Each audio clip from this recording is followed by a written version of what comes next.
Bismillahirrahmanirrahim. Assalamualaikum everyone. I'm Sana Nazir and you're watching my YouTube channel.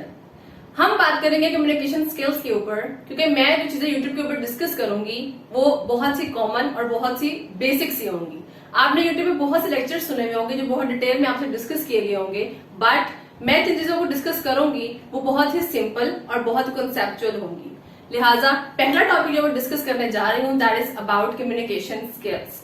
Communication क्या होती है? एक minute के लिए मेरी वीडियो को पॉज करें और सोचें कम्युनिकेशन होती क्या है। आपको पता है कम्युनिकेशन क्या होती है और स्किल्स क्या होती है कम्युनिकेशन की। हम अपने इस लेक्चर को 3 पार्ट्स में डिवाइड करेंगे।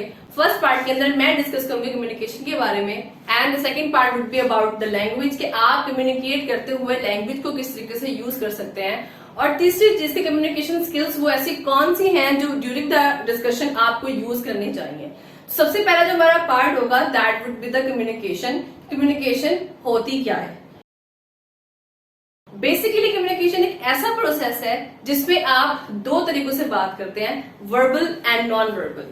पहले बात करते हैं हम नॉन वर्बल के बारे में। नॉन वर्बल एक ऐसा कम्युनिकेशन का प्रोसेस है जिसमें आप लिख कर बात करते हैं।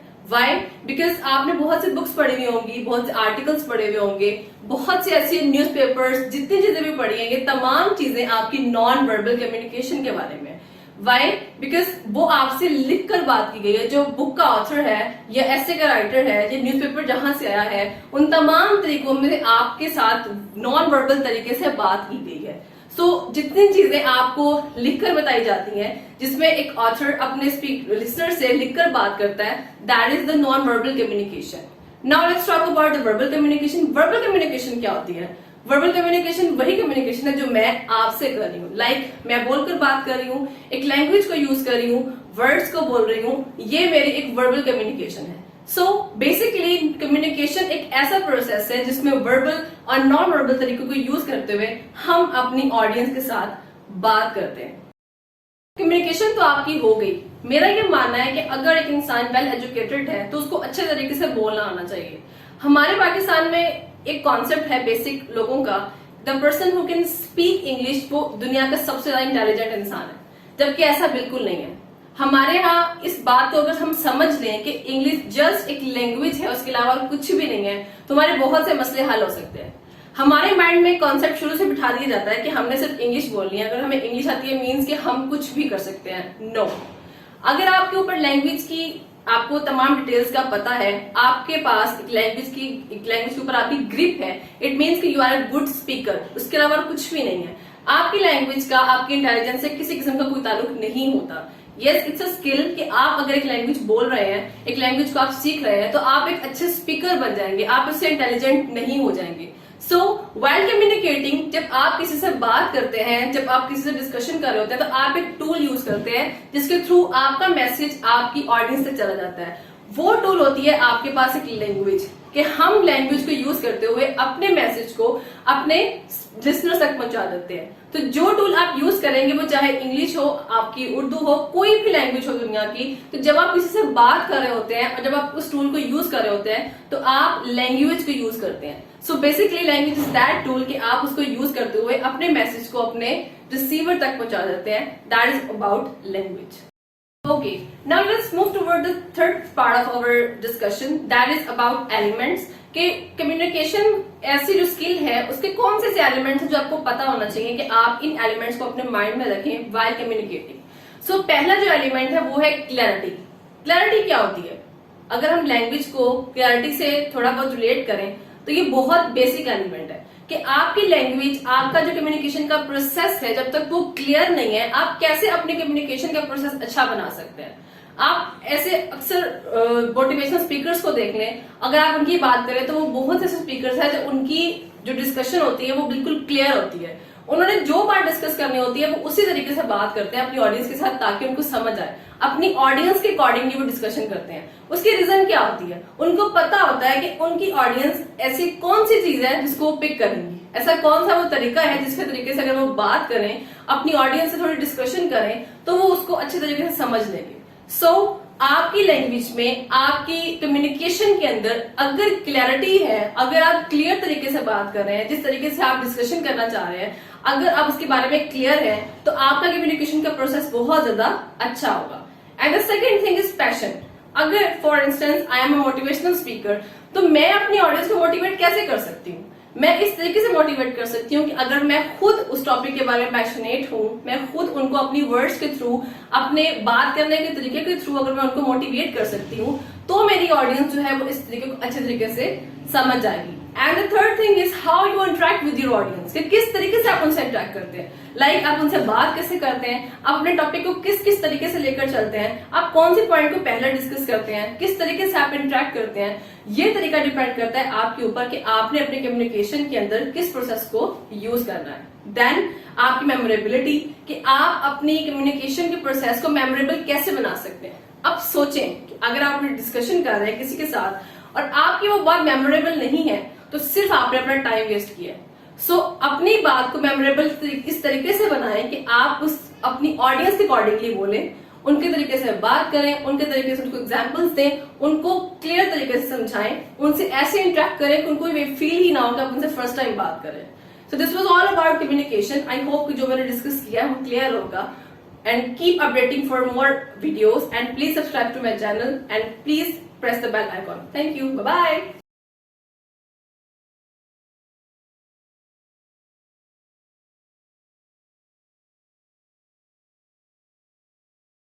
Bismillahirrahmanirrahim. Assalamualaikum everyone. I'm Sana Nazir and you're watching my YouTube channel. आज हम बात करेंगे बहुत ही सिंपल टॉपिक के ऊपर, दैट इज प्रेजेंटेशन स्किल्स। अक्सर मेरे स्टूडेंट्स मुझसे पूछते हैं कि मैम हम जब किसी ऑडियंस के सामने जाके खड़े होते हैं, हमें बोलना नहीं आता, हम हर तरह की प्रिपरेशन करके जाते हैं, लेकिन जब हम in front of the audience आते हैं तो हमारे अंदर इतना कॉन्फिडेंस नहीं होता कि हम अपनी ऑडियंस के साथ बात कर सके। बस आपने करना क्या होता है, एक सिंपल सा काम है, आपने जो कुछ प्रिपेयर किया है, आपका जो भी टॉपिक है प्रेजेंटेशन का, आपने वही टॉपिक अपने ऑडियंस के सामने बोलना होता है, वही टॉपिक अपने अपने प्रेजेंटेशन जो है की फॉर्म में अपनी ऑडियंस के सामने प्रेजेंट करना होता है। तो मुश्किल कहाँ है, क्या ऐसा इशू है, क्या ऐसी प्रॉब्लम है जिसकी वजह से आप अपनी ऑडियंस से बात नहीं कर पाते, या आपका कॉन्फिडेंस लेवल कम क्यों हो जाता है? ऐसा क्या इशू है जिसकी वजह से आप अपनी ऑडियंस को फेस नहीं कर पाते, या जो चीजें आपने प्रिपेयर की हुई होती है अपने माइंड के अंदर वो आपको भूल जाती है? उसकी वजह सिर्फ एक है कि आपका जो कॉन्फिडेंस लेवल है वो बिल्कुल डाउन चला जाता है। उसकी वजह से आपके माइंड में जो कुछ होता है वो भूल जाते हैं, या आप अपनी ऑडियंस से बात नहीं कर पाते, या आप अपनी ऑडियंस से जो डिस्कशन करना चाहते हैं, जिस तरीके से आप बोलना चाहते हैं वो आप नहीं कर पाते। जब आप प्रेजेंटेशन दे रहे होते हैं तो आप किन किन चीजों को अपने माइंड में आपको रखना चाहिए। हम इन इश्यूज के बारे में डिस्कस करेंगे। First of all let's talk about how you can face your audience. आप जब भी कभी अपनी ऑडियंस के सामने जाते हैं, आप हमेशा अपने माइंड में यही चीज रखते हैं कि आपने जो चीजें प्रिपेयर की हैं वो आपके माइंड में है या नहीं है। आप इतनी कोशिश करें कि आप उन चीजों के मेन पॉइंट्स को रख लें, मेन पॉइंट्स को बना लें, एक पेज पे लिख लें, कुछ स्लाइड्स बना लें, ताकि वो आपके बिल्कुल सामने पड़े हुए हों और आप उनको वन बाय वन देखकर अपनी ऑडियंस के साथ डिस्कस करते रहें। सेकेंड थिंग इज कि जब आप अपनी ऑडियंस को फेस कर रहे होते हैं तो आपको ये लग रहा होता है कि आप जिस पॉइंट पे बात कर रहे हैं, जब आप नेक्स्ट पॉइंट पे जाएंगे तो पहले पॉइंट से जब आप मूव करेंगे तो सेकंड वाला जो आपका माइंड से स्किप हो जाएगा। ऐसा तब होता है जब आपको खुद पे कॉन्फिडेंस नहीं होता। आप खुद पे कॉन्फिडेंस रखें कि जो परफॉर्मेंस आप देने जा रहे हैं, किसी मीटिंग में जा रहे हैं, किसी आप प्रेजेंटेशन कर देने जा रहे हैं, कुछ भी करने जा रहे हैं, तो आप अपने इतना कॉन्फिडेंस रखें कि आप उस चीज को अच्छे तरीके से प्रेजेंट कर सकते हैं। And the next thing is कि जब आप अपनी ऑडियंस को फेस कर रहे होते हैं, कोशिश करें कि आप उनसे डिस्कशन के व्यू में करें। लाइक आप इस तरीके से बिहेव करें कि आप अपनी ऑडियंस के साथ एक डिस्कशन कर रहे हैं। आप फॉर्मल डिस्कशन कर रहे हैं, इनफॉर्मल कर रहे हैं। आप कोशिश करें कि आप उनसे जिस तरह से इंटरेक्शन कर रहे हैं, आप उनसे डिस्कशन की फॉर्म में करें।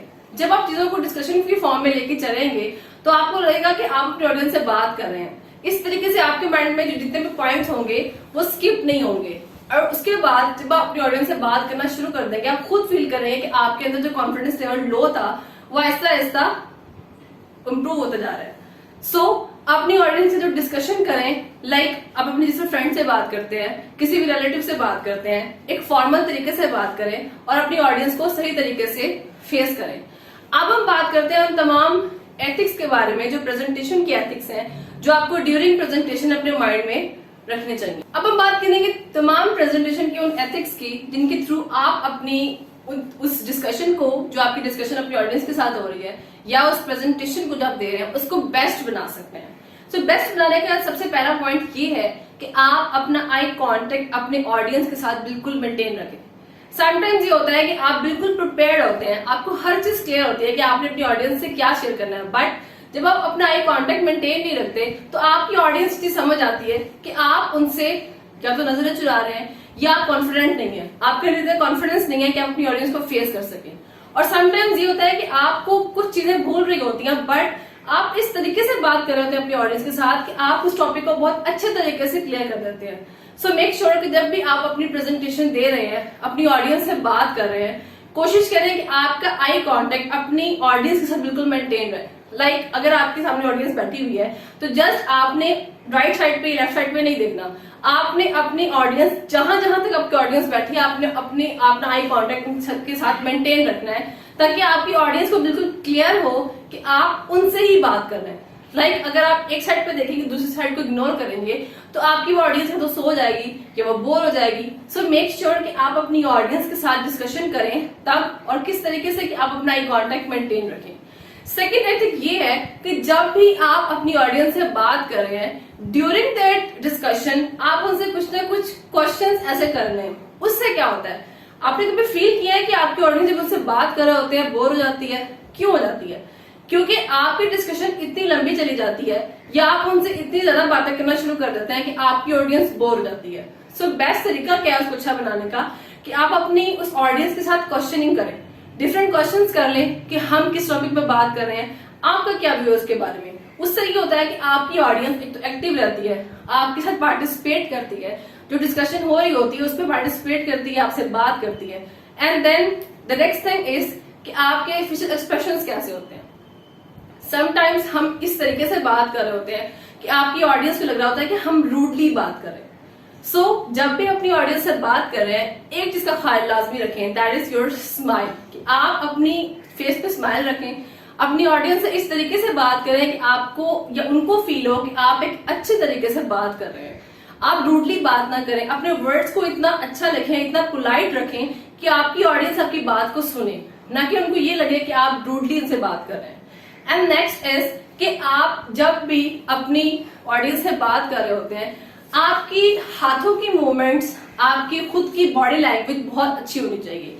लाइक मैं आपके सामने खड़ी हूँ तो खैर स्क्रीन है, लेकिन जब आप अपनी ऑडियंस के सामने खड़े हैं, जहां पे आप खड़े हैं वो सारा एरिया आपका होता है, वो आपकी ऑडियंस का नहीं होता, वो सारा एरिया आपने खुद यूज करना होता है। लाइक अगर आप एक जगह पे खड़े रहेंगे स्टिल, वहां से आप हिलेंगे नहीं, आपकी ऑडियंस फिर भी सो जाएगी। एक चीज को याद रखें कि आपको अपनी ऑडियंस को जगाना है, उनको सुलाना नहीं है। और जब आप उनको जगाएंगे तो बेस्ट ट्रिक यही है कि आप क्वेश्चनिंग करते जाएं और खुद भी आप एक जगह से दूसरी जगह मूव करते जाएं।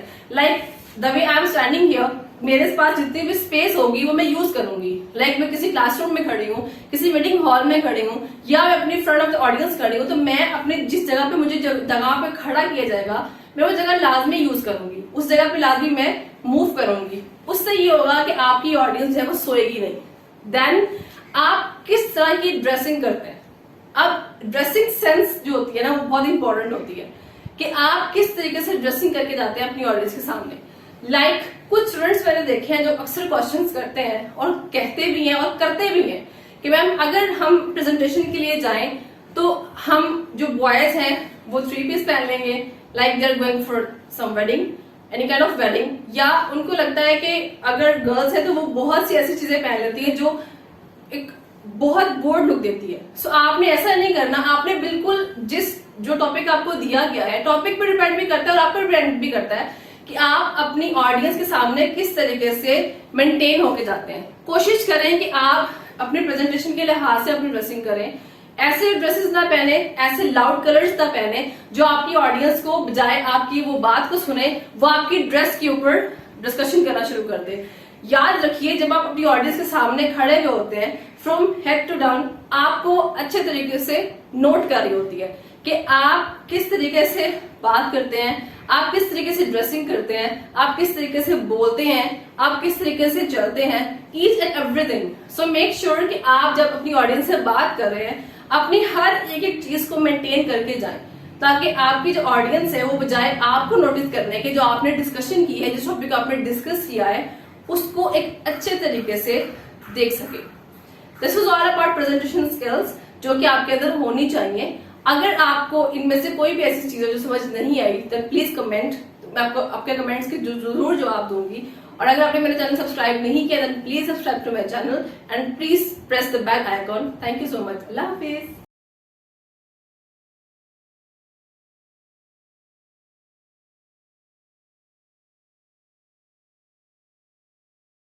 Bismillahirrahmanirrahim. Assalamualaikum everyone. I'm Sana Nazik and you're watching my YouTube channel. आज हम बात करेंगे बहुत से सिंपल टॉपिक के ऊपर। Guess what? हम किसके बारे में बात कर रहे हैं? आज हम बात करेंगे एक simple topic that is how you can speak English fluently and confidently. आप फ्लुएंटली कैसे बोल सकते हैं? हमारे यहाँ मैंने पहले भी बात की थी इस टॉपिक के ऊपर कि हमारे यहाँ पाकिस्तान में ये कंसिडर किया जाता है कि ऐसा शख्स जो इंग्लिश बोल सकता है वो सबसे ज्यादा इंटेलिजेंट पर्सन है। नो, मेरे लिहाज से और सबके लिहाज से ऐसा होता है कि जो इंग्लिश है वो जस्ट एक लैंग्वेज है, उसके अलावा कुछ भी नहीं है। अगर आप लैंग्वेज एक अच्छे तरीके से बोल सकते हैं, लाइक हमारी जो लैंग्वेज है वो उर्दू लैंग्वेज है, तो हम जब उर्दू बोलते हैं इसमें कोई कमाल नहीं है। तो कोशिश ये करें कि इस कॉन्सेप्ट से बिल्कुल आप साइड पे जाएं कि अगर कोई इंसान इंग्लिश बोल सकता है तो वो इंटेलिजेंट है। नो, एक ग्रिप होती है आपकी लैंग्वेज के ऊपर। अगर आप एक लैंग्वेज बोल सकते हैं, चाहे वो इंग्लिश है चाहे वो उर्दू है, वो आपकी जस्ट एक स्किल है। लाइक अगर आपको कोई और लैंग्वेज आती है, फ्रेंच आती है, कोई और आती है, तो वो जस्ट आपकी लैंग्वेज की स्किल्स हो सकती है और कुछ भी नहीं हो सकता। सो इंग्लिश को एक इंटेलिजेंस के साथ रिलेट करना हमें नहीं चाहिए, बिकॉज इंग्लिश जस्ट एक लैंग्वेज है। हमने सिर्फ उस लैंग्वेज को बोलना सीखा है, हमने उस लैंग्वेज पे जितनी डिस्कशन है वो करना सीखी है, बट इस चीज से हमें निकलना चाहिए कि इंग्लिश बोलने वाला इंटेलिजेंट होता है।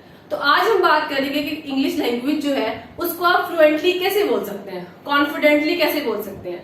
बिकॉज अक्सर ऐसा होता है कि हमें लैंग्वेज आती है लेकिन हमारे अंदर इतना कॉन्फिडेंस नहीं होता कि हम उस लैंग्वेज को बोल सके, हम उस लैंग्वेज के अंदर कोई डिस्कशन कर सके, हम उस लैंग्वेज के अंदर किसी से बात कर सके। मैं आपको बताऊंगी मैं आपको बताऊंगी कि आप किस तरीके से उस लैंग्वेज को अच्छे तरीके से यूज कर सकते हैं, अपनी डिस्कशन को इंटरेस्टिंग बना सकते हैं, या आप किस तरीके से उस लैंग्वेज को यूज करते हुए डिस्कशन को अच्छा कर सकते हैं। हम स्टेप बाय स्टेप डिस्कस करेंगे कि कौन से ऐसे स्टेप्स हैं उनके थ्रू आप अपनी लैंग्वेज को इम्प्रूव कर सकते हैं। बिकॉज इसको सीखने के लिए आपको किसी भी किस्म की कोई रॉकेट साइंस की जरूरत नहीं है, कोई रॉकेट साइंस नहीं है इसके अंदर। ये जस्ट एक लैंग्वेज है, इसको आपने सीखना है, इसके बेसिक कॉन्सेप्ट्स को आपने याद रखना है, इसमें जितने भी इसके स्ट्रक्चर्स हैं उनको याद रखना है, उसके अलावा कुछ भी नहीं है। हम आज बात करेंगे कि लैंग्वेज को फ्लुएंटली हम कैसे बोल सकते हैं। ओके, पहली चीज अपने माइंड में रखनी है वो ये है कि नो सीक्रेट, कोई ऐसा राज नहीं है इस लैंग्वेज को लर्न करने के लिए। ऐसी क्या चीज है जिसको आप सीखें और यह लैंग्वेज आपको आ जाए? नो, कोई रॉकेट साइंस भी नहीं है, ये जस्ट एक लैंग्वेज है। तो आप अगर ये सोच रहे हैं इसको कोई सीक्रेट है तो ऐसा कुछ भी नहीं है, आपको किसी भी किस्म की टेंशन लेने की जरूरत नहीं है। आप सिंपली इसको एक लैंग्वेज कंसीडर करें। इसमें कोई ऐसा सीक्रेट ये भी नहीं है कि आप जो है उस लैंग्वेज में ये ट्रिक्स को यूज करेंगे, ऐसे ट्रिक्स को यूज करेंगे तो लैंग्वेज आपको बोलनी आ जाएगी। नो, आप जस्ट इसको लर्न करने का तरीका यूज कर सकते हैं, एक ट्रिक्स यूज कर सकते हैं ताकि लैंग्वेज आपको बोलनी आ जाए। ओके, पहली चीज इसके बारे में हम बात करेंगे वो ये है कि नो सीक्रेट। जब आप किसी लैंग्वेज को लर्न करते हैं उसमें कोई सीक्रेट नहीं होता। वाई? बिकॉज उसमें जस्ट हमने एक लैंग्वेज स्ट्रक्चर को याद करना होता है, उसको समझना होता है कि इस लैंग्वेज का स्ट्रक्चर क्या है, उसके बाद हम उस लैंग्वेज को सीख सकते हैं। इसमें कोई ऐसा सीक्रेट नहीं है कि आप इन ट्रिक्स को याद करेंगे, इन ट्रिक्स को समझेंगे तो ही आपको वो लैंग्वेज बोलनी आएगी। नो, अगर आपकी एक ग्रिप है लैंग्वेज के ऊपर या आपको लैंग्वेज समझ आ गई या you can understand that language as well, तो आप उस लैंग्वेज को बहुत अच्छे तरीके से समझ सकते हैं। मेक श्योर आप इस चीज को अपने माइंड में रखें कि कोई सीक्रेट नहीं है इसका समझने के लिए, इसको याद करने के लिए, इसको बोलने के लिए, कि इन सीक्रेट्स को आपको याद रखना चाहिए। Second thing is what? Second thing is this कि एक ग्रामर का स्ट्रक्चर होता है, हर लैंग्वेज का अपना स्ट्रक्चर होता है। जैसे हम उर्दू बोलते हैं, उर्दू बोलने से पहले हम उसके स्ट्रक्चर को याद करते हैं, उसको समझते हैं, उसको हम अंडरस्टैंड करते हैं बहुत अच्छे तरीके से कि हम अगर इस लैंग्वेज को बोलेंगे तो हम इस तरीके से उसको बोल सकते हैं, इन तरीकों से हम उसको अच्छे तरीके से बोल सकते हैं। लैंग्वेज जब इंग्लिश लर्न हम कर रहे होते हैं तो हम ग्रामर का अगर स्ट्रक्चर जो होता है उसको अच्छे तरीके से समझ लेंगे तो वहां से हम आइडिया ले सकते हैं कि हमें कब कौन सा वर्ड कैसे यूज करना है। फॉर एग्जाम्पल, आपको ग्रामर का तो पता ही है, नाउन प्रोनाउन जितनी चीजें हैं, उसकी पंक्चुएशन मार्क्स हैं, उसकी ग्रामर है, कि सारी चीजें आपको आपके माइंड में होनी चाहिए। कि आपको कब कौन सा वर्ड किस सेंटेंस के अंदर यूज करना है। While you're speaking to someone, तो आपको किस वर्ड को किस तरीके से बोलना है, उसको आपको ज्यादा जोर से बोलना है या स्लोली बोलना है या किस तरीके से आपको बोलना है। तो ये सारी वो ग्रामर की ट्रिक्स होती है जिसको यूज करते हुए आप किसी से बात कर रहे होते हैं और अपने कम्युनिकेशन के प्रोसेस को कंप्लीट कर रहे होते हैं। The next thing is practice, practice practice and practice. Why? जब तक आप अपनी जिस लैंग्वेज को सीख रहे हैं आप नहीं बोलेंगे, आप कभी भी उस लैंग्वेज के अच्छे स्पीकर नहीं बन सकते। ये लिखवा लें मुझसे। Why? What I believe is कि अगर आपने अपनी राइटिंग स्किल्स को इम्प्रूव करना है कि आपकी राइटिंग के अंदर कौन कौन सी चीजें होनी चाहिए, तो आप हमेशा बुक्स को पढ़ें, कुछ ऑथर्स को पढ़ें, उनकी राइटिंग्स को पढ़ें, तो आप अपनी उन राइटिंग स्किल्स को इम्प्रूव कर सकते हैं। इन अ सेम वे जब आपने एक लैंग्वेज को सीखना है तो जब तक आप लैंग्वेज नहीं बोलेंगे आप कभी भी उसके फ्लुएंट स्पीकर नहीं बन सकते, उसको फ्लुएंटली आप नहीं बोल सकते। सो मेक श्योर कि आप जब भी एक लैंग्वेज को लर्न कर रहे हैं, चाहे वो इंग्लिश है, चाहे वो उर्दू है, जापानीज है, कोई भी लैंग्वेज है, आप जब तक उसको प्रैक्टिस नहीं करेंगे, खुद नहीं बोलेंगे, आप उस लैंग्वेज को कभी भी नहीं याद कर सकते, कभी उसको समझ नहीं सकते, कभी भी आपको बोलने नहीं आ सकती। सो मेक श्योर कि जब आप एक लैंग्वेज को लर्न कर रहे हैं, उसके बेसिक स्टेप्स को सीख रहे हैं, उसके बेसिक रूल्स को सीख रहे हैं, तो प्रैक्टिस करें। उसका बेस्ट तरीका ये होता है कि आप डिफरेंट ट्रिक्स को यूज करते हैं, उस लैंग्वेज को यूज कर लें। Then the next step is talk to yourself. Why and how? कि जब आप एक लैंग्वेज को अगर सीख रहे हैं तो आप उस लैंग्वेज को खुद से बोलें, एक मिरर लें, उसके सामने खड़े हो, उस लैंग्वेज को प्रैक्टिस करें। अब ये कोई इतनी रॉकेट साइंस ये भी नहीं है कि आप अपने आप से बात कर रहे हैं। अपने आप से बात करना गलत बात नहीं होती। समटाइम्स आपको अपने आप को टाइम देना चाहिए। जब अपने आप को टाइम आप दे रहे हैं तो आप अपने आप से इंग्लिश में बात कर लें। उससे ये होगा कि आपको बोलने का कॉन्फिडेंस आएगा कि आप इस लैंग्वेज को किस तरीके से बोल सकते हैं, किस तरीके से आप इसके फ्लुएंट स्पीकर बन सकते हैं। जब आप अपने आप से इंग्लिश में बात करेंगे तो आपका कॉन्फिडेंस लेवल जो है वो इम्प्रूव होगा। अब मैं आपको बताती हूँ कि आप इसको किससे और कब बोलेंगे। सबसे पहले जहां पे आप रहते हैं, पीपल अराउंड यू, उनसे बात करें। लाइक मोस्टली लोग अपने घर में अपनी फैमिली के साथ ही रहते हैं, आप वो लैंग्वेज अपनी फैमिली के साथ बोलना शुरू करें। मेक श्योर कि आपके अराउंड जो लोग रह रहे हैं उनसे आप बात करना शुरू करें। उसके बाद जब आपको लगता है कि हाँ अब आप फैमिली से बोलने के काबिल हो गए हैं, उसके बाद आप वो लैंग्वेज जो लैंग्वेज आप सीख रहे हैं अपने फ्रेंड सर्कल में बोलना शुरू करें। स्टेप बाय स्टेप जब आप चलेंगे तो आपको वो लैंग्वेज के ऊपर ग्रिप बनती जाएगी। जब आपको लगता है कि अपने फ्रेंड्स के साथ भी आप कॉन्फिडेंटली बोल सकते हैं, आपको लगता है कि बिल्कुल अगर कोई एरर आ भी रहा है तो आप उसको इग्नोर करते हैं। जब आप फ्रेंड से बात कर लेंगे उसके बाद आप क्या करेंगे, आप उन लोगों से बात करना शुरू करेंगे जो आपके वर्किंग फील्ड में है। क्योंकि जब आप अपनी फैमिली से बात करेंगे, अपने फ्रेंड्स के बारे में फ्रेंड के साथ बात करेंगे, तो इस ड्यूरेशन के अंदर आपको अपनी मिस्टेक्स हाईलाइट होना शुरू हो जाएंगी। The next step is ignore your mistakes. Ignore mistakes को तो हमेशा करेक्ट करना चाहिए। मैं यहाँ क्यों बोल रही हूँ इग्नोर करना चाहिए? क्यों? क्योंकि जब आप एक लैंग्वेज को लर्न कर रहे होते हैं, स्पेशली जब आप इंग्लिश लैंग्वेज को लर्न कर रहे होते हैं, तो जब तक आप उन मिस्टेक्स को इग्नोर करके उसको बोलना शुरू नहीं करेंगे, आप कभी भी लैंग्वेज नहीं सीख सकते। मेरे स्टूडेंट्स हमेशा बात करते हैं कि मैम हम जब इंग्लिश बोलते हैं तो हमसे बोली नहीं जाती क्योंकि हमें डर होता है कि हम गलत बोलेंगे। तो मैं उनसे हमेशा रिक्वेस्ट करती हूँ कि आप गलत बोल लें लेकिन एटलीस्ट बोले सही। उसका फायदा ये होता है कि जब आप गलत बोलते हैं तो आपको पता लग जाता है कि हाँ यहाँ मेरी मिस्टेक है, मुझे इसे करेक्ट करना है। जब आप आहिस्ता आहिस्ता किसी से बोलना शुरू करेंगे तो आपकी जो लैंग्वेज है वो आहिस्ता आहिस्ता जितने भी आपकी लैंग्वेज में फ्लोज हैं, एरर्स हैं, वो करेक्ट होना शुरू हो जाएंगे। मेक श्योर कि जब भी आपने कोई लैंग्वेज बोलना शुरू की है, कुछ सीखना शुरू की है, आपकी वो जो ऑडियंस है उसके साथ आपने मिस्टेक्स को डर कर छुपाना नहीं है। अगर हो रही है तो बोलें। याद रखें एक बात को कि आपका बेसिक पर्पस जो होता है वो मैसेज को कन्वे करना होता है। अपनी लैंग्वेज को इम्प्रूव आप उसके बाद करते हैं। मेरा ये मानना है कि अगर आप कम्युनिकेशन कर रहे हैं, बेशक आपने उसमें मिस्टेक्स की हैं, लेकिन अगर आपका मैसेज आपके रिसीवर तक पहुंच गया है तो आपका कम्युनिकेशन का प्रोसेस कंप्लीट हो गया है। आई डोंट थिंक सो कि इसमें वो गलत बात की है मैंने, राइट? मुझे कमेंट में जरूर बताइएगा कि मैंने गलत बात की है, ठीक बात की है। क्यों? क्योंकि अगर आपने अपनी कम्युनिकेशन प्रोसेस के अंदर अपने उस मैसेज को अपने रिसीवर तक पहुंचा दिया है तो आपका तो कम्युनिकेशन का प्रोसेस कंप्लीट हो चुका है। हाँ, आपके एरर्स जो है वो आपने खुद नोटिस कर लिए, उसको आप टाइम बाय टाइम जो है वो प्रैक्टिस कर सकते हैं, उसको इम्प्रूव कर सकते हैं।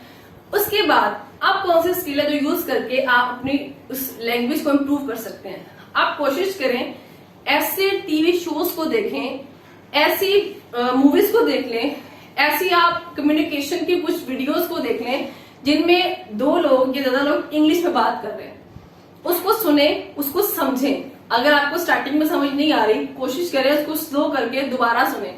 अगर फिर भी समझ नहीं, इसको मजीद स्लो करें, फिर दोबारा सुने। उसका फायदा ये होता है, देयर कम्स अ टाइम कि आपको उन चीजों की समझ आना शुरू हो जाती है, आप उन ट्रिक्स को समझना शुरू कर देते हैं कि अब ये वर्ड मैंने किस तरीके से प्रोनाउंस करना है। और इन शोज को सुनने का एक फायदा ये भी होता है कि आपको वर्ड्स को सही तरीके से प्रोनाउंस करना आ जाता है।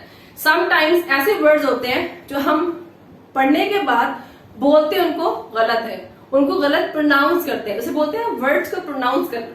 हम वर्ड्स को गलत तरीके से प्रोनाउंस कर देते हैं। सो इन मूवीज को, इन टीवी शोज को या इन डिस्कशंस को सुनने का सबसे बड़ा फायदा ये भी है कि आपको एक पता चल जाता है कि आपको किसी भी वर्ड को किस तरीके से प्रोनाउंस करना है। आपको कम्युनिकेशन तो आपने देख ली, वो टीवी शोज भी आपने देख लिए, उनको देखने के बाद आपको फील हुआ कि हाँ अब आपको वो चीजों की समझ आना शुरू हो गई है। सो जब आप बोलेंगे, उन चीजों को सुनने लग जाएंगे, उन चीजों को बार बार प्रैक्टिस करेंगे, तो आप इंग्लिश लैंग्वेज को अच्छे तरीके से बोल सकते हैं।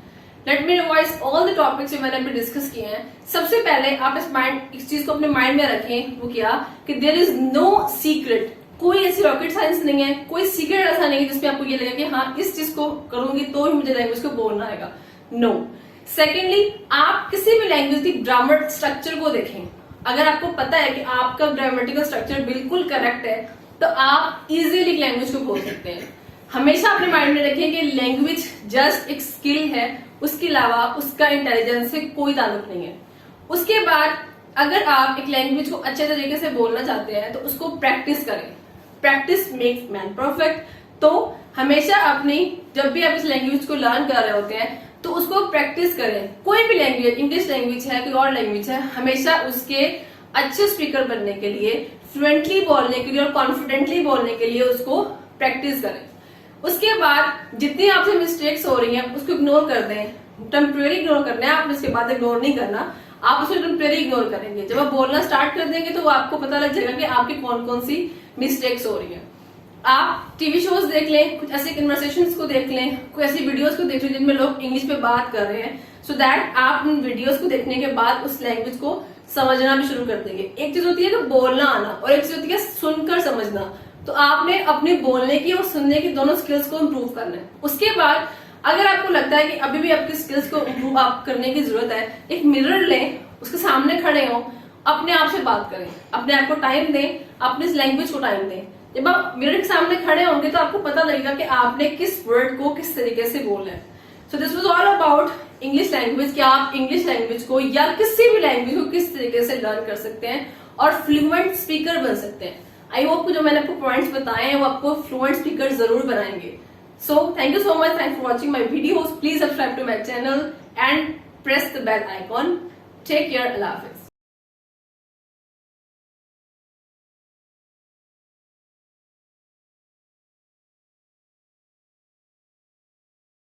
Bismillahirrahmanirrahim. Assalamualaikum everyone. I'm Sana Nazir and you're watching my YouTube channel.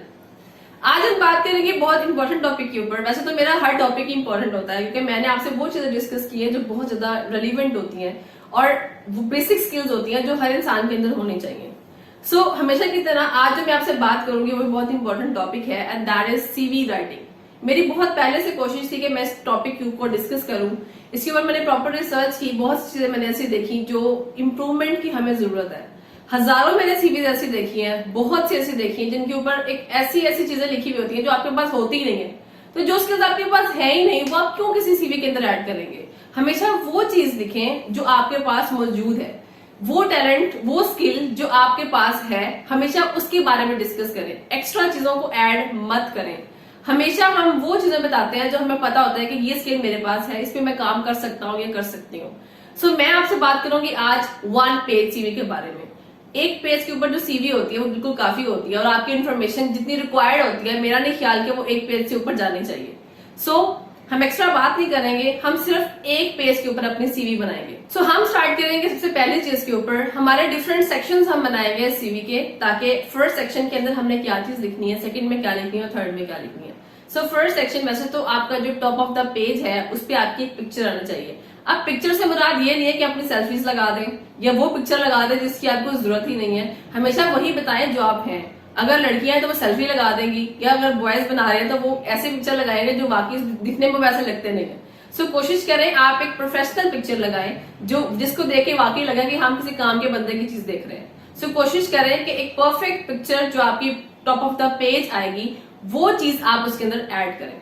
Then आपका आता है पर्सनल इंफॉर्मेशन का section.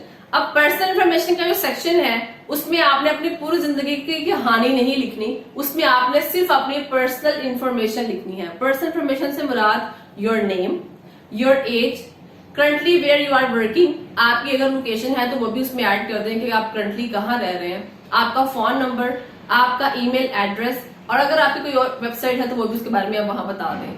This is all about your personal information. इसके अलावा आपने उसमें कुछ भी ऐड नहीं करना।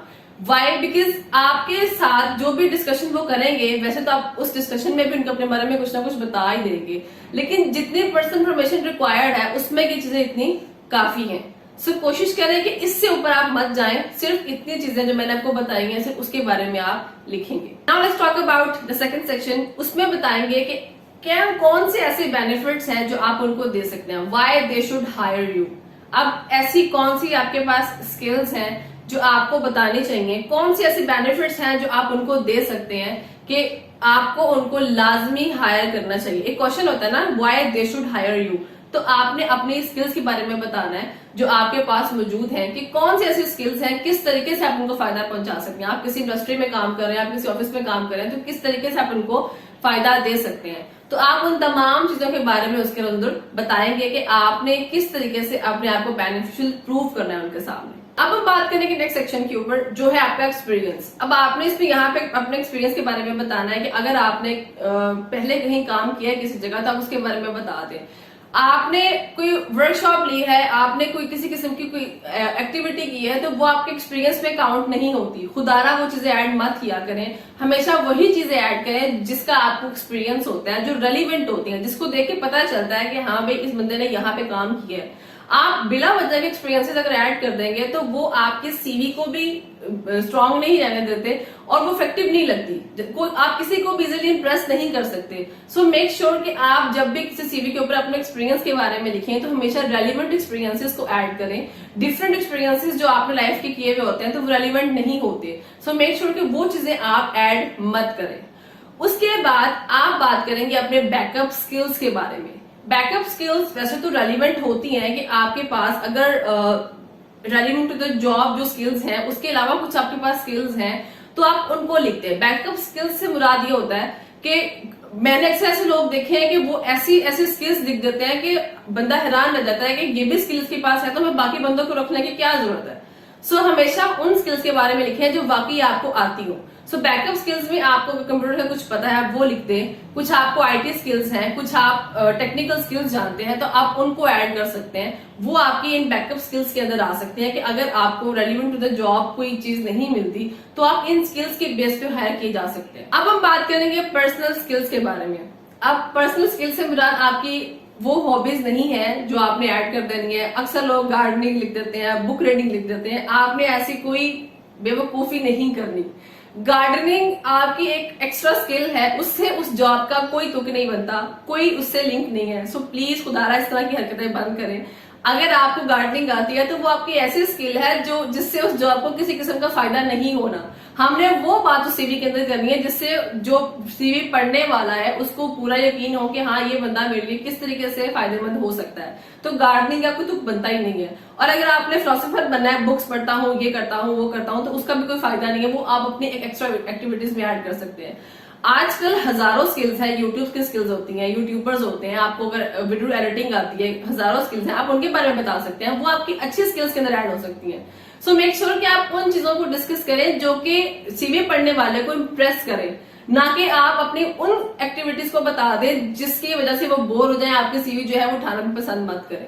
So these were the skills जो आप अपनी ऐड कर सकते हैं कि मैं यूट्यूबर भी हूँ, मैं वीडियो एडिट भी कर सकता हूँ या कर सकती हूँ, मुझे ये स्किल्स भी आती हैं, उनके बारे में आप बताएं जो कि इफेक्टिव भी लगती हैं और लगता है कि वाकई ये किसी न किसी तरीके से हमारे काम आ सकता है। Now let's talk about the certificates. अगर आपके पास कुछ एक्स्ट्रा सर्टिफिकेट्स हैं, आपने वर्कशॉप्स ली हैं कुछ ऐसी, तो आप उनको ऐड कर दें। लाइक आप उनका सिर्फ टॉपिक्स बता दें कि आपने ये वर्कशॉप्स हैं वो ली हुई हैं। उसके अलावा आपने जो काम नहीं करने, पहला काम आपने बेगिंग नहीं करनी, आपने उनकी मिन्नतें तरले नहीं करने कि खुदारा हमें जॉब दे दें। और अपनी इस बेस के ऊपर आप जब किसी को ब्लेम करते हैं कि हमें जॉब नहीं मिली, हमें ये नहीं हुआ, ये चीजें आपने नहीं करनी, आपने बेगिंग नहीं करनी।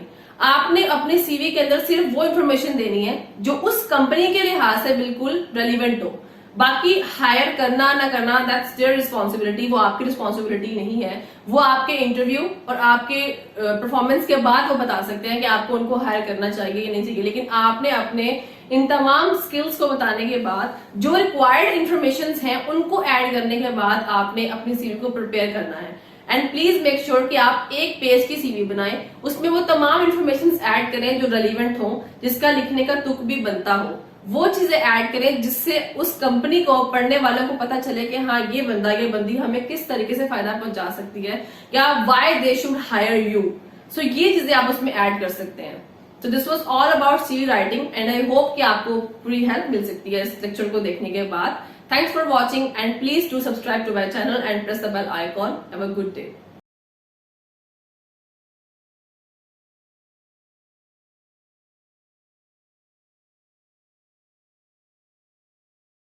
Bismillahirrahmanirrahim. Assalamualaikum everyone. I am Sana Nazir and you're watching my YouTube channel. वैसे तो आपको मेरी वीडियो का टॉपिक देखने के बाद पता चल गया होगा कि आज हम किस बारे में बात कर रहे हैं। बहुत रेलिवेंट टॉपिक है और बहुत डिमांड है इसकी। तो मेरी कोशिश थी कि मैं आप लोगों से इस टॉपिक पे भी बात करूं, आपको इस टॉपिक की स्किल्स भी बताऊं कि ऐसे कौन से स्किल्स हैं जो आपके पास लाजमी होनी चाहिए जब आप किसी भी इंटरव्यू के लिए जाते हैं। क्योंकि बहुत से ऐसे लोग होते हैं, मेरे स्टूडेंट्स होते हैं, बता रहे थे कि मैडम हम इंटरव्यू के लिए जा रहे होते हैं, हम बहुत नर्वस होते हैं। ऐसी कौन सी टेक्निक्स है जो हमें ड्यूरिंग इंटरव्यू यूज करनी चाहिए जिससे हमारी जॉब के लिए सिलेक्शन हो जाए। सो जॉब के लिए आपकी सिलेक्शन हो या ना हो, हम अपनी तरफ से बेस्ट परफॉर्मेंस दे सकते हैं, बेस्ट ट्रिक्स को यूज कर सकते हैं जो आपके लिए हेल्पफुल हो सकती हैं ड्यूरिंग दैट इंटरव्यू। तो आज मैं आपसे उन तमाम ट्रिक्स के बारे में बात करूंगी, उन तमाम टेक्निक्स के बारे में बात करूंगी जो आपकी हेल्प कर सकती हैं कि किस तरीके से जब आप जॉब इंटरव्यू के लिए जाते हैं आपको किस तरीके से प्रिपेयर होना चाहिए, किस किस सिचुएशन से आपको अपने आप को प्रिपेयर करना चाहिए और किन किन चीजों को आपको प्रिपेयर रखना चाहिए। तो आज हम उन तमाम चीजों के बारे में बात करेंगे। सबसे पहली चीज जिसके बारे में हम बात करेंगे वो है आपकी अपीयरेंस। हमेशा जब भी आप इंटरव्यू के लिए जाते हैं सबसे पहले जब आपको देखा जाता है तो वो आपकी अपीयरेंस होती है। तो हम बात करेंगे कि आपकी अपीयरेंस किस तरीके से होनी चाहिए, किस तरह की आपको ड्रेसिंग करनी चाहिए। कोशिश करें लाउड कलर्स को मत पहने, वो कलर्स पहने जो बहुत डार्क हो, लाइक ब्लैक हो सकता है, नेवी ब्लू हो सकता है, वो कलर्स पहने जो बहुत डार्क हो। लाउड कलर्स को अवॉइड करें। अगर एक मेल है तो कोशिश करें अपने शूज को अच्छे तरीके से पॉलिश रखें। ये वो जेस्चर्स होते हैं जो आप शो करते हैं कि आप इंटरव्यू के लिए कितने सीरियस हैं। हमेशा अपने शूज को अच्छे तरीके से पॉलिश करें, फीमेल है तो उनको अच्छे तरीके से साफ रखें ताकि इंटरव्यूअर को पता चले कि आपने इस इंटरव्यू को कितना सीरियस लिया हुआ है। अगर आप रफ सिचुएशन में जाएंगे, बेशक आपके पास बहुत से स्किल्स हैं, लेकिन आपकी अपीयरेंस को देखने के बाद उनको आइडिया होगा कि आप इस इंटरव्यू के बारे में किसी तरीके से सीरियस नहीं है, तो कैसे आप उनके लिए बेनिफिशियल हो सकते हैं। सो कोशिश करें कि आप जब भी किसी इंटरव्यू के लिए जाएं हमेशा अपने अपीयरेंस को बेस्ट बनाकर जाएं। वहां जाकर परफॉर्मेंस देना वो तो एक अलग चीज है, लेकिन अपने अपीयरेंस को आप बेस्ट बनाएं। सो अगर एक मेल है तो डार्क कलर के कपड़े पहन लें, आप अपने शू को अच्छे तरीके से पॉलिश रखें। अगर रिस्ट वॉच पहनते हैं तो जरूर पहने। उसके अलावा एक अच्छा सा परफ्यूम लगा लें। मेरा ये मानना है कि आप परफ्यूम के सिलेक्शन अपने पास वो रखें जिसको किसी के पास से गुजरे तो आपसे लाजमी पूछे कि आपने कौन सा परफ्यूम लगा रखा है। सो कोशिश करें एक अच्छा सा परफ्यूम, जिंदगी में बेशक एक परफ्यूम ले, लेकिन ऐसा परफ्यूम ले कि सब आपसे पूछे कि कौन सा ऐसा परफ्यूम है जो आपने लगा रखा है। सो कोशिश करें एक अच्छी सी खुशबू लगाकर जाएं ताकि आपके रूम्स को छोड़कर जाने के बाद भी उनकी खुशबू से, आपकी खुशबू से उनको याद रहे कि कौन हमारे पास इंटरव्यू देने के लिए आया था। अगर एक फीमेल है तो ज्यादा मेकअप करने की जरूरत नहीं है, आपका मेकअप ज्यादा इंपॉर्टेंट नहीं है, आपका सिंपल सी अपीयरेंस भी काम कर सकती है if you have good skills. अब हम बात करेंगे अगली चीज के बारे में, जो है आपकी सीवी। अब सीवी कैसी होनी चाहिए? सीवी तो मैंने वैसे आपका एक और लेक्चर है मेरा, तो मैंने डिस्कस की हुई है डिटेल्स उसकी कि आपने सीवी जो है 1 पेज सीवी किस तरीके से बनानी है, वही काफी होती है। लेकिन कोशिश करें अपने सीवी की ट्रिक मैंने किसी से सीखी थी कि अपनी सीवी के बैक साइड के ऊपर हल्का सा परफ्यूम लगा दें, कोई भी खुशबू लगा दें। उसका फायदा ये होगा कि जब आपके सीवी को खोला जाएगा उसमें से खुशबू निकलेगी। अगर आप जॉब के लिए सिलेक्ट नहीं भी होते तो आपके जाने के बाद जब तक आपके सीवी उस टेबल के ऊपर पड़ी है, आपके पेरेंट्स वहां पे मौजूद रहेगी। कोशिश करें कि कोई भी छोटी सी खुशबू थोड़ी सी वो अपने सीवी के बैक साइड पे जरूर लगा दें ताकि आप उनको याद रहे।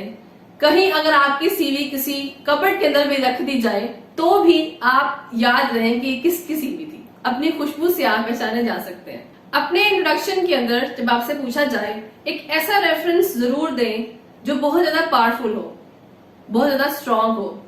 हमेशा हर इंसान की साइकी होती है और ये अमीर लोगों की साइकी भी होती है कि हर इंसान अमीर होना चाहता है। हर इंसान ऐसे इंसान से ताल्लुक में जरूर रहना चाहता है जो बहुत ज्यादा पावरफुल हो और बहुत ज्यादा स्ट्रांग हो। कोशिश करें अपने इंट्रोडक्शन के अंदर जब आप उनसे बात कर रहे हो ऐसे इंसान का रेफरेंस लाजमी दे दें जो बहुत ज्यादा अमीर हो, बहुत ज्यादा स्ट्रांग हो। उसका फायदा ये होगा कि उस अमीर या उस पावरफुल इंसान के रेफरेंस से आप उनके माइंड में मौजूद रहेंगे, आप उनके माइंड से निकल नहीं सकते। ये वो ट्रिक्स हैं जो आपको उन इंसान के माइंड में रख सकती है जो आपके इंटरव्यूअर है। कोशिश करें कि ऐसा रेफरेंस जरूर दें जो बहुत ज्यादा स्ट्रांग, रिच या पावरफुल हो, क्योंकि हर इंसान यहाँ पे अमीर होना चाहता है, हर इंसान पावरफुल होना चाहता है, स्ट्रांग होना चाहता है। तो लाजमी ऐसे इंसान का आप रेफरेंस जरूर दें।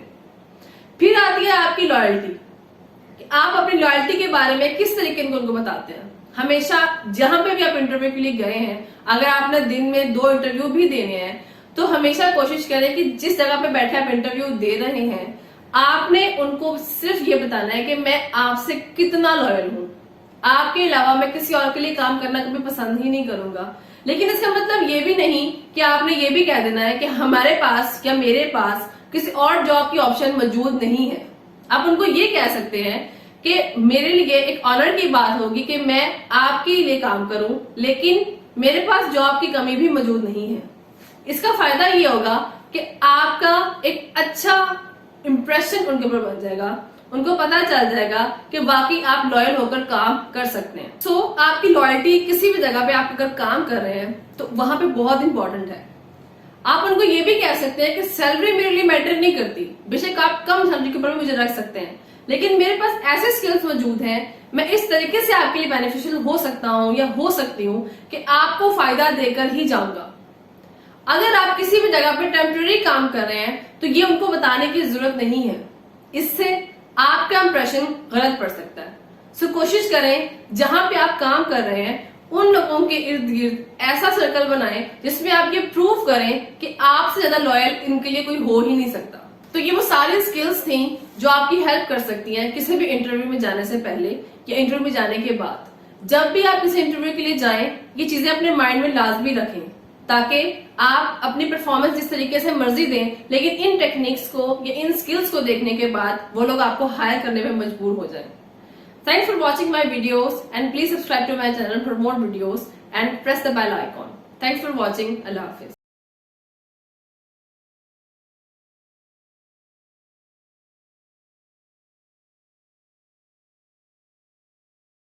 Bismillahirrahmanirrahim. Assalamu alaikum everyone. I'm Sana Nazir and you're watching my YouTube channel. Let's talk about writing skills today. वैसे तो बहुत सी स्किल्स हैं हमारी, राइटिंग स्किल्स हैं, लिसनिंग स्किल्स हैं, स्पीकिंग स्किल्स हैं, रीडिंग स्किल्स हैं, लेकिन आज हम सिर्फ एक स्किल के बारे में बात करेंगे, वो है राइटिंग स्किल।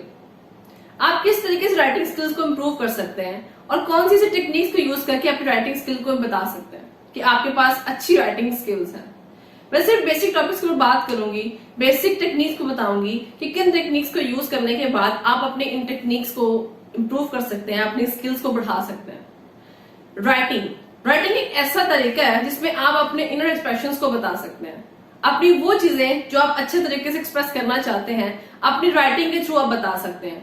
बहुत से ऐसे मैंने राइटर्स को देखा है जो ऐसी चीजें बता रहे होते हैं जिनका बताने का अंदाज इतना खूबसूरत होता है कि उस तरीके से ही आप बहुत ज्यादा मुतासिर हो जाते हैं। तो अपनी राइटिंग स्किल्स को आप इम्प्रूव किस तरीके से करें, क्या ऐसी टेक्निक्स है जो आपकी हेल्प कर सकते हैं कि आप अपनी राइटिंग स्किल्स को बढ़ा सकें, अपनी बात को खूबसूरत अंदाज से आप पेश कर सकें, ऐसे बातें जो आप बताना चाह रहे होते हैं लेकिन आपको तरीका नहीं आता, आपको पता नहीं होता कि आप ऐसा कौन सा वर्ड यूज करें, ऐसे कौन सी टेक्निक को यूज करें कि आप अपनी इस बात को खूबसूरत तरीके से बता सकें। तो हम बात करेंगे उन तमाम टेक्निक्स के बारे में जिसके बाद अपनी इन बातों को, इन चीजों को आप एक खूबसूरत तरीके से बता सकते हैं। मैंने अपने पिछली वीडियो में आपको बताया था कि आप अपनी स्पीकिंग स्किल को किस तरीके से इम्प्रूव कर सकते हैं। लाइक अगर आपको अच्छा बोलना है तो उसके लिए आपको प्रैक्टिस करनी पड़ेगी। तो हर काम के लिए, हर स्किल को इम्प्रूव करने के लिए आपको प्रैक्टिस तो करनी ही पड़ती है। लाइक अगर स्पीकिंग एबिलिटीज को बढ़ाना है तो आपको प्रैक्टिस करनी पड़ेगी। आप इंग्लिश लैंग्वेज को सीख रहे हैं, कोई भी ऐसी लैंग्वेज है, जर्मन, फ्रेंच, जो भी सीख रहे हैं, आपको उसको बोलने के लिए प्रैक्टिस तो करनी पड़ेगी। जब तक आप प्रैक्टिस नहीं करेंगे आपको वो लैंग्वेज कभी बोलनी नहीं आएगी। लिहाजा जब भी आप किसी भी चीज को लर्न करें, अगर आप राइटिंग स्किल को भी इम्प्रूव कर रहे हैं, उन स्किल्स को भी आप सीख रहे हैं, तो उसके लिए भी आपको प्रैक्टिस करनी पड़ेगी। अगर स्पीकिंग स्किल को आप सीख रहे हैं तो उसके लिए आपको बोलना पड़ेगा उसी लैंग्वेज को, जिस लैंग्वेज को आप सीख रहे हैं उस लैंग्वेज को आपको बार बार प्रैक्टिस करना पड़ेगा, सीखना पड़ेगा। इसी तरीके से जब आप लिखना शुरू करेंगे तो अपनी उन राइटिंग स्किल्स को इम्प्रूव करने के लिए, उन एबिलिटीज को बढ़ाने के लिए आपको कुछ ना कुछ पढ़ना पड़ेगा। लाइक कुछ ऐसे ऑथर्स को आप पढ़ें, कुछ ऐसे राइटर्स को आप पढ़ें जिन्होंने बहुत सी बुक्स लिखी हुई हैं, कुछ नॉवेल्स लिखे हुए हैं। उनको पढ़ने के बाद आपको आइडिया होगा कि किस तरीके से उन्होंने अपने आइडियाज को शेयर किया हुआ है। कुछ ऐसे पॉइंट्स को आप पढ़ें जिनके अंदर आपको बताना अच्छा लगेगा पढ़ के कि किस तरीके से उन्होंने अपने आइडियाज को, एक सिंपल सी बात को ट्रिकी वे में उन्होंने बताया हुआ है। सो अगर राइटिंग स्किल्स को आप इम्प्रूव करना चाहते हैं तो पहली टेक्निक यही है कि आप डिफरेंट ऑथर्स को, राइटर्स को पढ़ें कि किस तरीके से वो अपनी बात को बयान करते हैं, किन वर्ड्स को यूज करने के बाद वो आपको बताते हैं अपने आइडियाज को, अपने फीलिंग्स को, अपने उन तमाम इमोशंस को। तो आप हमेशा उन चीजों को पढ़ें, उससे आप आइडिया ले सकते हैं। सेकेंड थिंग इज कि आप अपनी वोकैबुलरी को इम्प्रूव करें, ऐसे वर्ड्स को सीखें, ऐसे न्यू वर्ड्स को सीखें जिनको बोलने के बाद आप एक अच्छे स्पीकर भी बन सकते हैं और अपनी उन राइटिंग स्किल्स को भी इम्प्रूव कर सकते हैं। लाइक आपने बहुत सी ऐसी पोएम्स पढ़ी होंगी जिनमें ऐसे ऐसे वर्ड्स लिखे हुए होते हैं जो बहुत ज्यादा इफेक्टिव होते हैं, इन्फ्लुएंशियल होते हैं, जो आपको इन्फ्लुएंस कर देते हैं लोगों को। तो उसका बेस्ट वे यही होता है कि आप उन वर्ड्स को सीखें, अपनी वोकैबुलरी को इम्प्रूव करें, ऐसे ऐसे न्यू वर्ड्स को सीखें जो ट्रिकी हो, जो किसी को भी आपकी तरफ मुतासिर करें, जो आपकी उस राइटिंग को पढ़ना चाहें, उन चीजों को वो पढ़ें। सो कोशिश करें कि जब भी आप किसी भी न्यू वर्ड को सीखते हैं उसकी डिटेल्स को देखें कि क्या क्या वर्ड्स ऐसे हैं जिसकी जगह आप कोई एक रेलिवेंट वर्ड यूज कर सकते हैं, जो आप अच्छा वर्ड बोलने के बाद अपनी बात को एक अच्छा एक्सप्रेशन बनाकर बता सकें। नेक्स्ट टेक्निक जो मैं आपको बता रही हूँ दैट इज रेगुलर रीडिंग। कि आप रेगुलर रीडिंग करें, अपनी एक एक्टिविटी, अब जितनी भी आपकी एक्टिविटीज हैं उनमें इसको भी ऐड कर लें, अपनी रूटीन बना लें कि आपने रेगुलर कोई ना कोई बुक, कोई ना कोई ऐसी पोएम, कुछ ना कुछ आपने सब पढ़ना है। उसका फायदा ये होता है कि आप जब इन चीजों को पढ़ना शुरू कर देते हैं तो आपको आपकी एक आदत डेवलप हो जाती है, आप फिर डेली पढ़ना शुरू कर देते हैं। उन डेली पढ़ने के बाद आहिस्ता आहिस्ता आपके माइंड में कुछ ना कुछ तरीके से आपके जो आइडियाज है वो पॉलिश होते रहते हैं, आपको समझ आना शुरू हो जाती है कि हाँ इस तरीके को, इस बात को अगर इस तरीके से किया जाए तो वो ज्यादा बेहतर तरीके से बताई जा सकती है।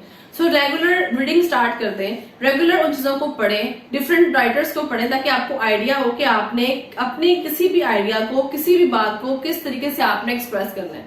एक बात सिंपल सी है जो याद रखिएगा कि अगर आप अपने आइडियाज को, जो आपके माइंड में है, आपके थॉट्स हैं, उनको खूबसूरत तरीके से लोगों तक पहुंचा सकते हैं तो उससे अच्छी स्किल आपके पास और कोई भी नहीं है। हजारों ऐसे लोग होते हैं जो अपनी टेक्निक्स को यूज नहीं करते, जो डिफरेंट स्किल्स हैं उनको यूज नहीं करते, अपने आइडियाज को लोगों तक पहुंचा नहीं पाते।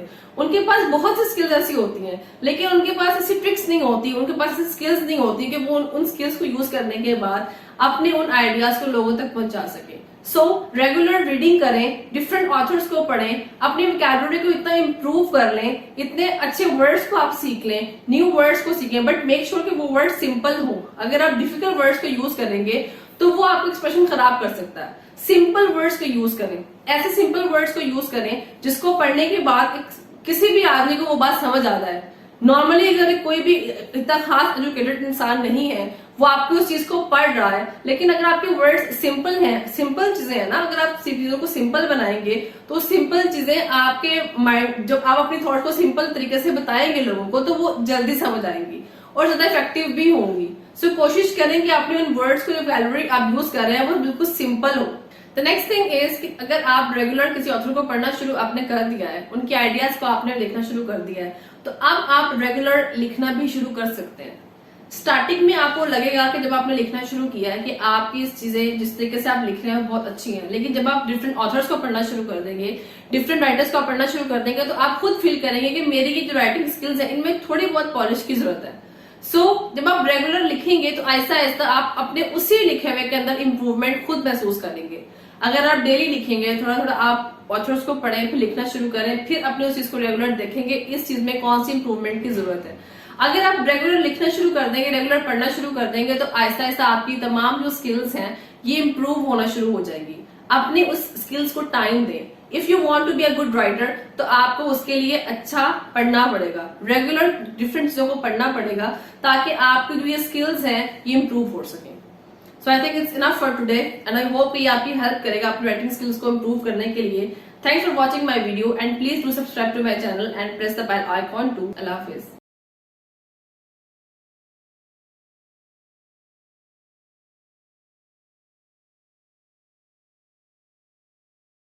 Bismillahirrahmanirrahim. Assalamu alaikum everyone. I'm Sana Nazir and you're watching my YouTube channel.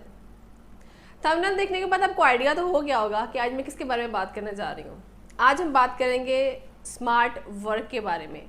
Smart work क्या होता है? स्मार्ट वर्क को पढ़ने के बाद, ये वर्ड पढ़ने के बाद वैसे आपको आइडिया तो हो गया होगा कि स्मार्ट वर्क होता क्या है, लेकिन खैर मैं थोड़ा सा और एक्सप्लेन कर देती हूँ कि स्मार्ट वर्क क्या होता है। स्मार्ट वर्क एक ऐसा वर्क है जिसमें आप अपने माइंड को यूज़ करते हुए टाइम मैनेजमेंट के थ्रू अपने काम को अच्छे तरीके से और अच्छे रिजल्ट्स के साथ कर लेते हैं। फॉर एग्जांपल, अगर कोई भी ऐसी एक्टिविटी है जो मैं करना चाह रही हूँ, मैंने उस एक्टिविटी के लिए स्मार्ट वर्क करते हुए उसको काम को अच्छे तरीके से एक प्रॉपर प्लान के थ्रू कर लिया और जल्दी कर लिया।